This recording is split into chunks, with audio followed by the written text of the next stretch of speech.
Hola a todos, bienvenidos a un nuevo vídeo en mi canal de YouTube Antón GF. Soy Antón García Fernández y como de costumbre les hablo desde Jackson, en el estado de Tennessee, aquí en los Estados Unidos de América. Y como pueden ver ahí detrás hay un árbol de Navidad. Estamos en diciembre del año 2022 y por tanto llega el momento de grabar un vídeo breve en el que reflexionaré acerca de algunas de las lecturas más notables que he realizado en este año que está a punto de cerrarse, que es el año 2022. Por supuesto, he tenido la oportunidad de leer muchos más libros de los que voy a hablar, pero quiero hablar por lo menos de unos 9 o 10 libros diferentes, no tampoco en ningún tipo de orden de preferencia ni nada por el estilo, simplemente libros que me han interesado, entre los muchos que he leído este año, entre los muchos que han caído en mis manos en el año 2022 y comenzaré hablando primero de libros de ficción y después terminaré con algunos libros de ensayo. Suelo leer mucha ficción, mucha narrativa, también poesía y después mucho ensayo. El ensayo suele tener que ver con literatura, con música, con jazz sobre todo, con cine, con temas que me interesan. Entonces tendremos libros de narrativa sobre todo, de hecho hay alguno de poesía o poesía narrativa en este caso, y también cerraremos con algunos libros de ensayos o de entrevistas, que son libros que a mí siempre me interesan y he leído algunos en este año 2022. Y comenzamos con Annie Ernaux, y es que me alegró muchísimo la noticia de la concesión del premio Nobel a la escritora francesa Annie Ernaux. Yo conocía su obra más o menos desde los años 90, cuando yo estudiaba en la Alianza Francesa, en la Alliance Française de Vigo, y ahí entré en contacto con la literatura de Annie Ernaux, que ahora ha recibido el premio Nobel de literatura. Es una escritora con un estilo directo, sin florituras, he hablado de ella en un vídeo ya. Es una autoficción lo que escribe, es decir, una ficción que tiene un componente principal autobiográfico que recrea recuerdos vitales, llenos siempre de un sentido poético que convierte lo particular en universal. Ya he hablado de ella, como digo, en un vídeo, y he hablado de este libro, que bueno, no se ve ahí muy bien porque no tiene la cubierta, pero se titula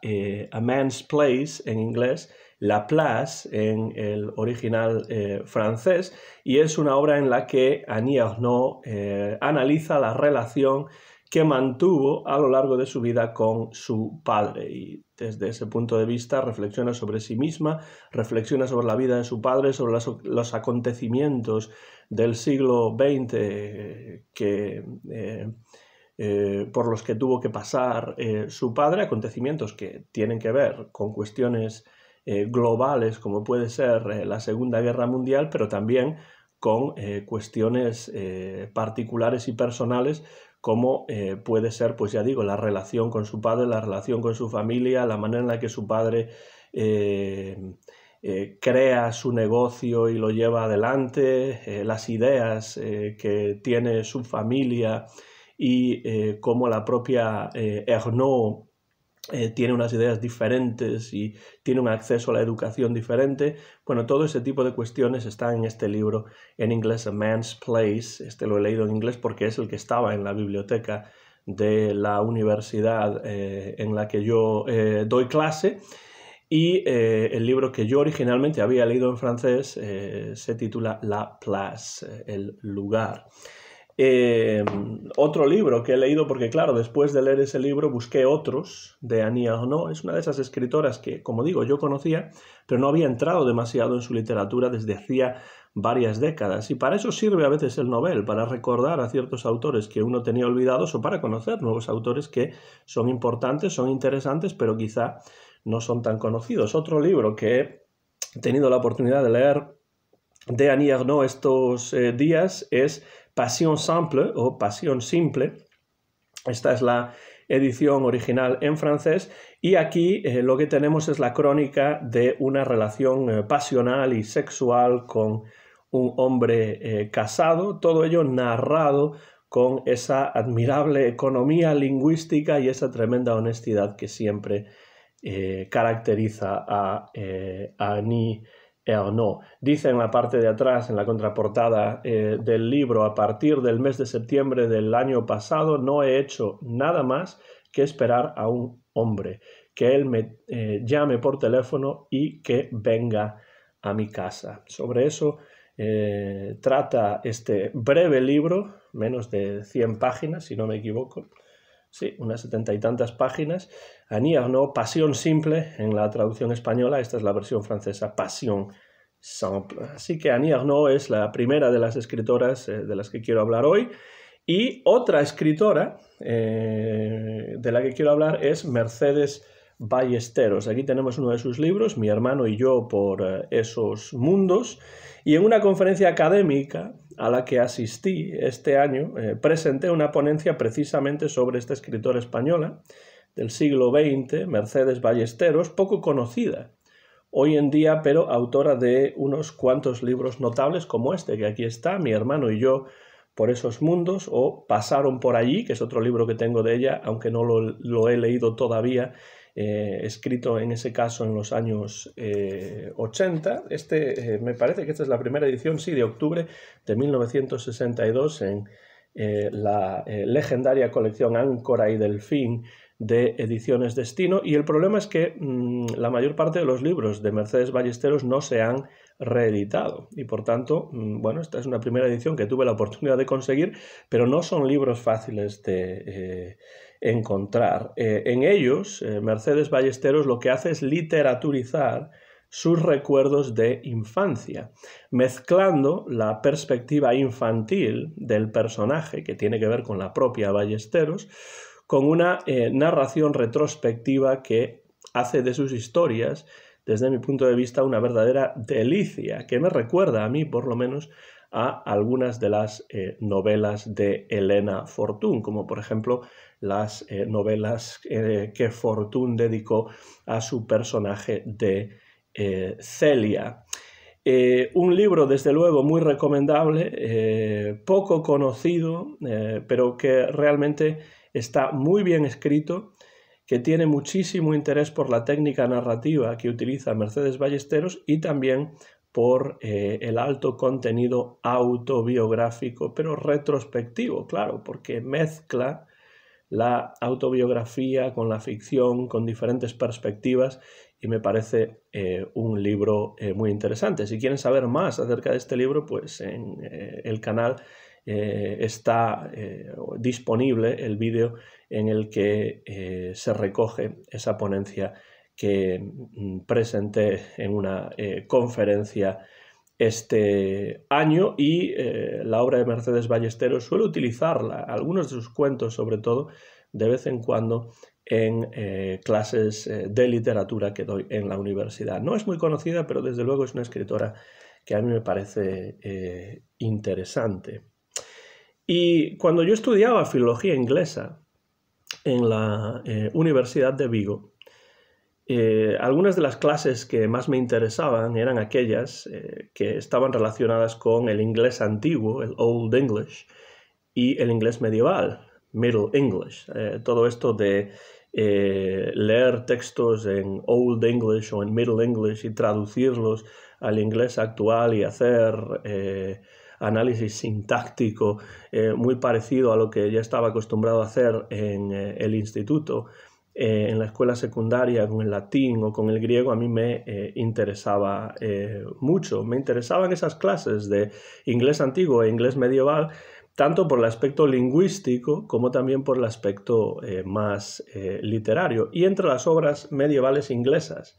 de mayor importancia, y una de las que a mí más me interesan, se encuentra Sir Gawain and the Green Knight. Y aquí lo que tengo,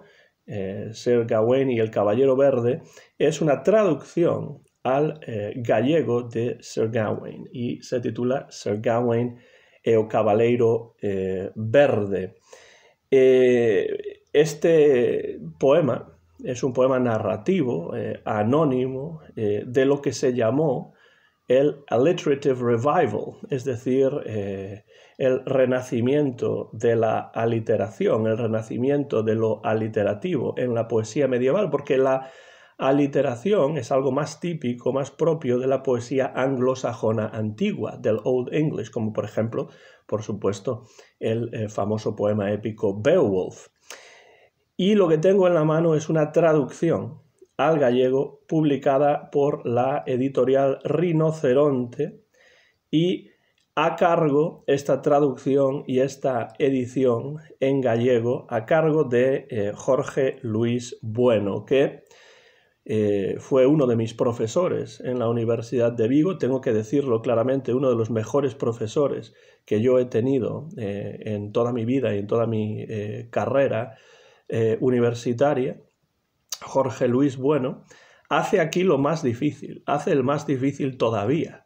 que es mantener en gallego la aliteración y la rima del bob and wheel. Bob and wheel es la parte final, los últimos versos rimados de cada una de las partes en las que se divide Sir Gawain and the Green Knight, Sir Gawain y el Caballero Verde. Pues Jorge Luis Bueno adapta de alguna manera la aliteración a la lengua gallega, la mantiene, cosa que es muy difícil de hacer, manteniendo por supuesto el sentido y el contenido del texto, y cuando llega esa parte del bob and wheel, la parte final de cada una de las secciones en las que se divide este poema, pues también mantiene la rima. Como vemos, es un texto que de alguna manera mira al pasado con la aliteración y también mira hacia el presente y el futuro, hacia lo más moderno, porque encontramos también rima. Recomiendo desde luego la lectura de Sir Gawain, ya sea en el inglés medieval original, ya sea en traducciones al inglés actual, ya sea en traducciones al español, y si ustedes leen en gallego, esta es la mejor manera. No es una edición bilingüe, pero sí contiene el texto en gallego traducido, adaptado por Jorge Luis Bueno, que además escribe una introducción muy interesante. Desde luego, la mejor manera en gallego de acercarse a este poema medieval inglés que a mí siempre me ha encantado, siempre me ha interesado, y que es Sir Gawain and the Green Knight.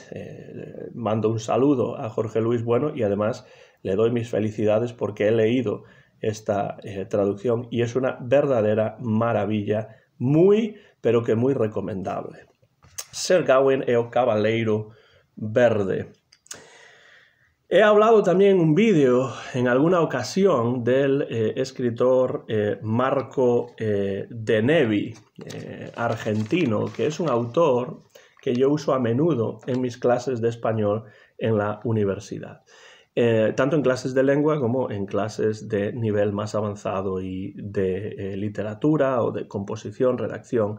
y ese tipo de cosas. Los textos breves de Marco de Nevi, siempre ocurrentes, con mucho humor, me recuerdan a los del italiano Luigi Malerba, a quien también he dedicado un vídeo en el canal, y siempre suponen acercamientos lúdicos, acercamientos metaliterarios a la tradición que lo precede. Por ejemplo, en el vídeo que ya le he dedicado a Marco de Nevi en el canal hablo sobre todo de sus falsificaciones muy borgianas, que son buen ejemplo de este acercamiento lúdico y metaliterario a la creación literaria, pero este año, 2022, ha caído en mis manos este libro, El Jardín de las Delicias, mitos eróticos de Marco de Nevi, librito muy breve, como todos prácticamente los de Nevi, que por cierto era también un interesante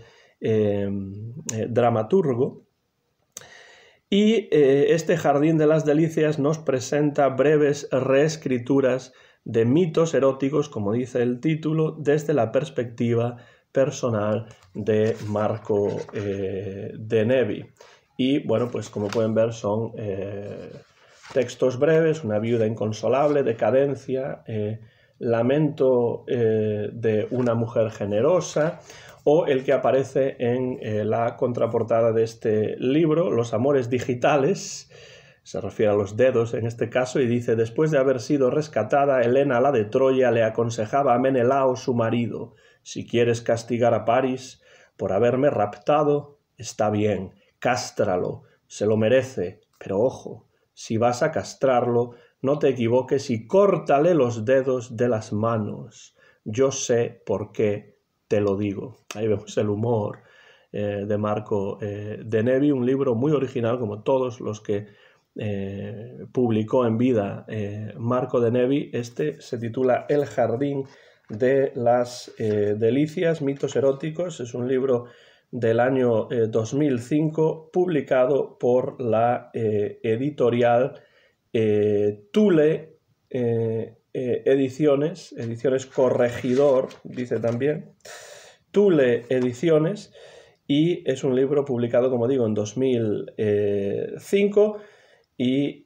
impreso en Saint-Adrien-de-Besós, en España. Dice aquí, pues un libro muy interesante, un libro que yo reconozco que me ha divertido enormemente y que me ha parecido, como todo lo que he leído de Marco de Nevi, realmente recomendable. Mi buen amigo peruano, Luis Hernán Castañeda, profesor de español en Middlebury College, en el estado de Vermont, publicó a finales del año 2021 en la editorial Peisa este libro en formato cuadrado que se titula Un escritor rural. Un libro profundamente autobiográfico en el que sigue indagando en temáticas que ya están presentes en obras anteriores. En el canal tienen ustedes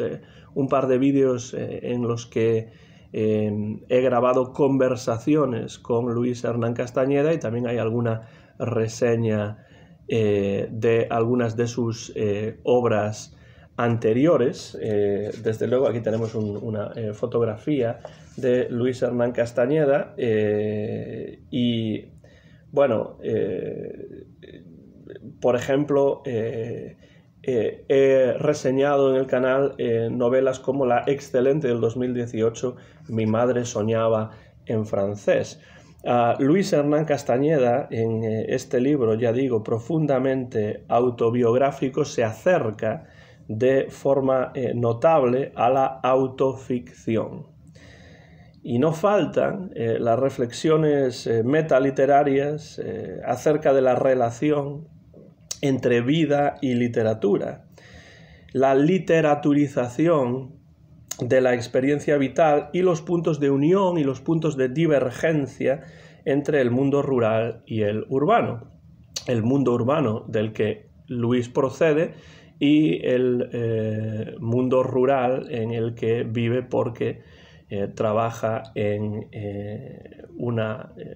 pequeña localidad del estado de Vermont, aquí en los Estados Unidos. Las reflexiones en este libro sobre las experiencias personales del autor se mezclan con crítica artística, cultural, literaria, y descubrimos ya desde el principio que esos dos elementos, lo personal, lo artístico, lo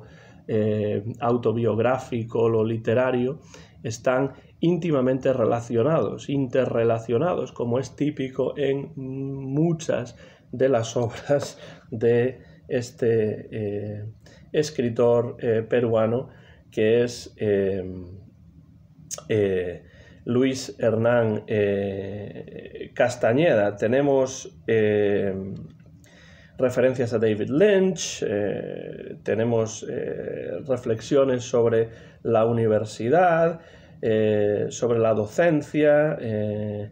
tenemos muchas reflexiones también acerca del lugar en el que vive el propio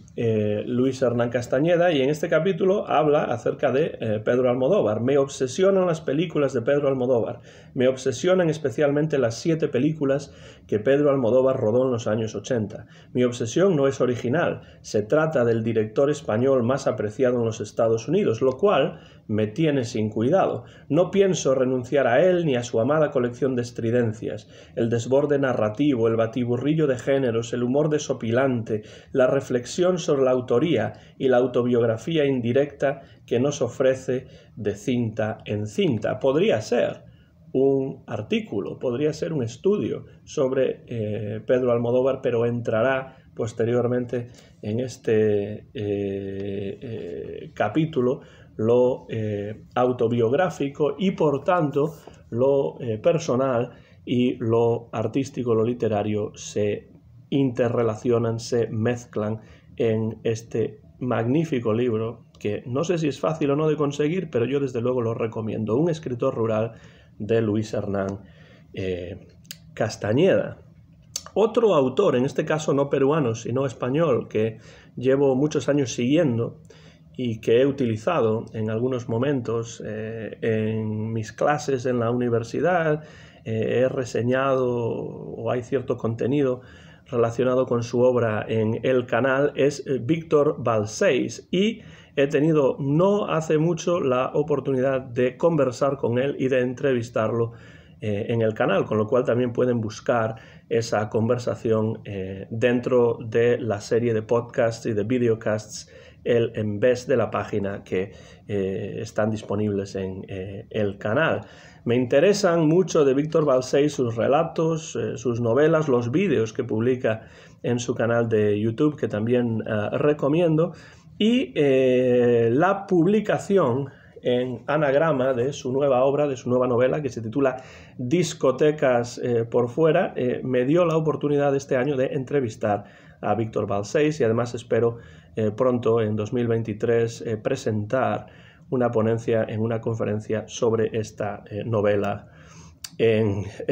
particular, Discotecas por fuera. Se trata de una novela en cierto modo distópica sobre la relación de los individuos con Internet, sobre la influencia que la red tiene sobre nuestra vida diaria, tanto si nos damos cuenta de ello como si no. Y todo ello está envuelto en una atmósfera agobiante provocada por la irrupción de lo que se llama en esta novela el halo, es decir, una fuerza que anula a través de Internet las voluntades de los individuos y contra la que luchan personajes como el protagonista Víctor, que tienen mucho de autobiográficos, no solamente porque el protagonista tenga el mismo nombre que el autor, Víctor Balcells,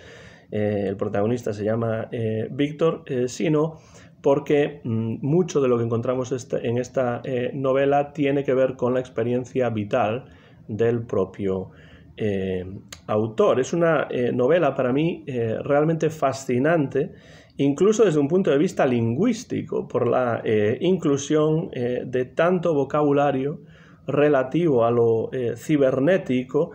que contribuye a esa sensación distópica, a esa sensación agobiante, a esa atmósfera en la que es difícil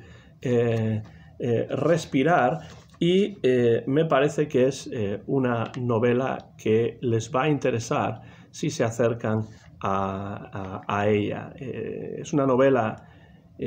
como digo, que habla de temas que están muy presentes en nuestra vida diaria, en nuestra sociedad actual, desde un punto de vista realmente original. Dice aquí, en esta banda, Cristina Morales, otra escritora española actual, como un Hermann Hesse del cibercapitalismo tardío, el hacker estepario de Víctor Balcells vaga por praderas informáticas y vive en narcopisos de programadores mal pagados. Es una novela escrita no con ordenador, no con boli ni con pluma, sino con florete. Sí, sí, desde luego que es así. Y hay una comparación ya no solamente con Hesse, sino también con Ursula K. Le Guin. Y Juan Gómez Bárcena, otro escritor español actual, habla acerca de este libro y dice que es un libro enloquecido y a la vez excepcionalmente lúcido, con el que Víctor Balcells se confirma como uno de los mejores escritores de su generación. Yo, desde luego, no tengo la menor duda de que Gómez Bárcena está en lo cierto, y este libro es solo un ejemplo más de la enorme calidad literaria, la enorme originalidad de las obras de Víctor Balcells. Así que se lo recomiendo también, Discotecas por fuera, de Víctor Balcells, recientemente publicado por la editorial Anagrama. Y he dicho que además de hablar de obras de narrativa, iba a hablar de algunas obras de ensayo. En este caso voy a hablar de un diario, porque en otra conferencia a la que asistí este año presenté una ponencia sobre esta obra que aquí está, El diario de una vida breve, de Juan Manuel Silvela Sangro, escritor hoy poco conocido, que vivió una vida breve debido a una dolencia cardíaca, y que en los años 50 escribió este magnífico diario que refleja ya no solamente cuestiones personales de Juan Manuel Silvela Sangro, lo vemos desarrollarse intelectualmente, socialmente, afectivamente incluso, pero además de eso, este es un diario que refleja la vida cultural del Madrid en pleno franquismo a mediados del siglo XX. Conferencias en el Ateneo a las que asiste, exposiciones de pintura y sobre todo conciertos de música clásica que apasionaban a Silvela Sangro, o el controvertido entierro de Ortega y Gasset, al que Silvela Sangro asistió, porque era una persona que había nacido en una familia de buena posición social, tenía una buena educación y tenía la oportunidad de codearse con gente como Ortega y Gasset, como Ramón Gómez de la Serna y muchos otros. Todo ello se refleja en este diario, que me parece un texto que hay que recuperar. Lo ha recuperado la editorial Pretextos, porque no se publicaba desde que se editó póstumamente en los años 60, después de la muerte de Juan Manuel Silvela Sangro, que murió debido a complicaciones de la dolencia cardíaca que sufría. La editorial Prensa Española publicó el diario, y aquí, en una edición a cargo de José Muñoz Millanes, que no presenta el texto completo, sino las partes del diario que le parecen más interesantes, pues la editorial Pretextos ha recuperado esta obra, y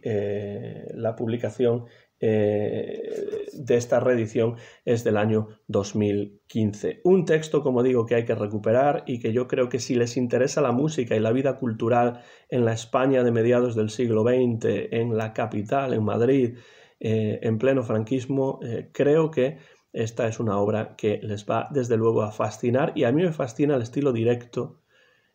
casi telegráfico a veces, que utiliza Silvela Sangro. Y si quieren saber más acerca de este libro, pues también la grabación en vídeo de esa conferencia en la que participé en la ciudad de Memphis, aquí en Tennessee, hace unas semanas, pues pueden encontrar esa grabación, ese vídeo está en el canal si quieren profundizar más en este diario de una vida breve de Juan Manuel Silvela Sangro.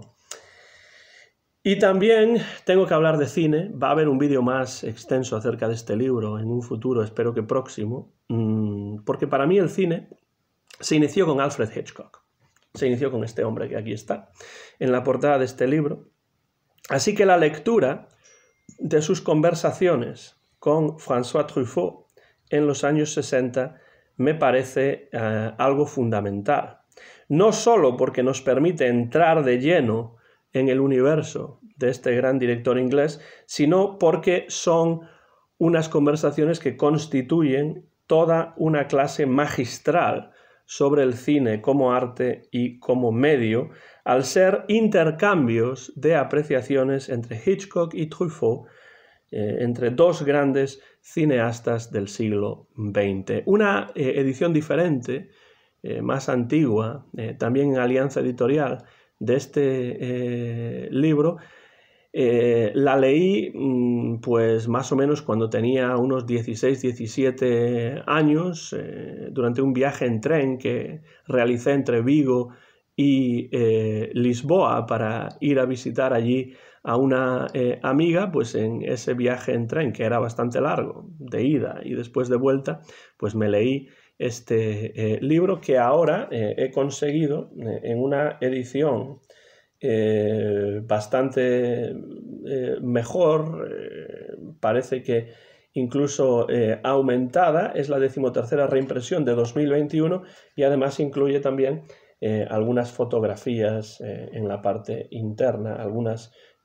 ilustraciones, como podemos ahí, por ejemplo, ver a Alfred Hitchcock con François Truffaut. Y esto es una verdadera maravilla. El cine según Hitchcock. Esta es la traducción publicada por Alianza Editorial en la colección El Libro de Bolsillo, y la traducción es de Ramón G. Redondo, con la colaboración de Miguel Rubio, Jos Oliver y Ricardo Artola, para el último capítulo, el capítulo 16 de este libro, que desde luego, si les interesa Hitchcock, supongo que ya lo conocen. Si les interesa el cine, desde luego les invito a que se acerquen a estas conversaciones excelentes entre François Truffaut y el mago del suspense, el gran Alfred Hitchcock. Y para terminar este vídeo, me gustaría terminar hablando de música. Me gustaría terminar hablando de un libro que acaba de salir hace simplemente unas semanas, escrito durante un periodo de más o menos unos 10, 11, 12 años por nada más y nada menos que Robert Allen Zimmerman, es decir, Bob Dylan. Y este es el libro The Philosophy of Modern Song, de Bob Dylan. Y ahí tenemos en la portada una fotografía en la que encontramos a Little Richard y a Eddie Cochran, y por supuesto el título es La filosofía de la canción moderna. Anagrama ha publicado una traducción de este libro de Bob Dylan, y es el primer libro que Dylan publica desde la concesión del premio Nobel hace unos cuantos años, pero es un libro que llevaba escribiendo desde hacía muchísimo tiempo. La filosofía de la canción moderna se titula así porque Bob Dylan toma como base una serie de canciones que le interesan. No son las mejores canciones para Bob Dylan, no son las mejores canciones del siglo XX, ni nada por el estilo. Simplemente son canciones que a él le interesan y las toma como base para escribir textos literarios, en la mayor parte de los casos, para hablar de lo que le evocan esas canciones, para hablar de ciertos temas que le parecen interesantes. También, por supuesto, en algunos casos habla acerca de los intérpretes o de los compositores de las canciones, pero no es un libro en el que ustedes vayan a encontrar datos específicamente, sino que son páginas las que encontramos aquí, en las que Bob Dylan nos habla de canciones que le parecen importantes, que le parecen interesantes. Hay quien dice que esta es una especie de versión escrita, de versión en forma de libro, del formato de aquellos programas de radio por satélite que realizaba, ese Theme Time Radio Hour, un programa en el cual hablaba acerca de música, ponía canciones que le parecían interesantes, de la historia de la música estadounidense, indagaba en canciones menos conocidas y de alguna manera hacía reflexiones acerca de esas canciones. Pues esto es algo que hace también en este libro, y yo creo que si les interesa la música del siglo XX, si les interesa Bob Dylan como artista, como escritor, como compositor de canciones, no va a hablar de sus propias canciones, habla de canciones, algunas conocidas, otras menos, la mayor parte menos, que de alguna manera a él le han influido o le parecen interesantes como base para crear unos textos en los que reflexiona, sobre todo desde un punto de vista más literario. Si les interesa Bob Dylan, si les interesa la música del siglo XX deben buscar este libro, en inglés The Philosophy of Modern Song, traducido como La filosofía de la canción moderna al español, publicado hace muy poco por la editorial Anagrama, en una edición tan bonita como esta que aquí tenemos, con muchas fotografías. Ahí estaba Fidel Castro,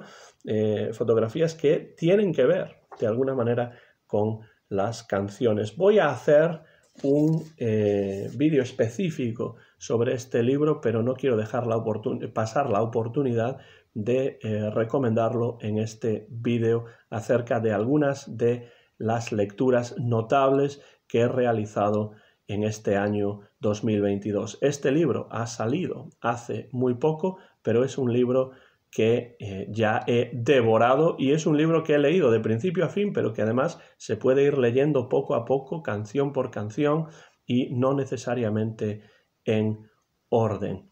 Bob Dylan se revela como lo que ya sabíamos que era, un magnífico escritor que además reflexiona con mucho interés acerca de lo que la música supone desde un punto de vista filosófico, histórico, social, cultural. Bueno, un libro excelente de Bob Dylan con el que cierro este vídeo acerca de las